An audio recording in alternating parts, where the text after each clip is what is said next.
হেই everyone, good morning সবাইকে। আশা করছি ভালো আছো। আর রবিবারের সকালে তোমাদের সবাইকে ওয়েলকাম আমার ব্লগে। আর আজকে আমি ছেলেকে নিয়ে চলে এসেছিলাম মামা বাড়ির পাড়াতেই, বাজারে এসে গেছিলাম। কারণ এখান থেকে না একটু ছালালা চামড়ার মাংস পাওয়া যায়, আর এটা আমাদের খেতে ভীষণ ভালো লাগে, মানে মুরগির মাংসটা।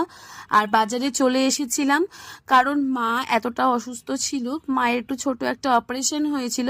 তো সেই কারণে মা একদম বাইরে বেরোতে পারছে না, আর বাজার হাট সব কিছু আমাকে একাই করতে হচ্ছে। বাবাও সেরকম একটা পারে না, মানে বয়স হওয়ার কারণে বাবা অত ক্যারি করতে পারে না। তো সেই জন্য আমি আর ছেলে একদম সকাল সকাল ঘুম থেকে উঠে দুজনে মিলে চলে গেছিলাম বাজার করতে। আর এখানে দুটো গিয়ে চিরুনি কিনেছিলাম, কারণ আমাদের বাড়িতে না চিরুনিগুলো একদম খারাপ হয়ে গেছিল। তো সেই কারণে আমরা চিরুনি কিনলাম। তারপরে আমি বাইক নিয়ে, মানে স্কুটি নিয়ে চলে গেলাম বাড়ি। আর আমার ছেলের পেয়ে গেছিল বড্ড খিদে, তো ও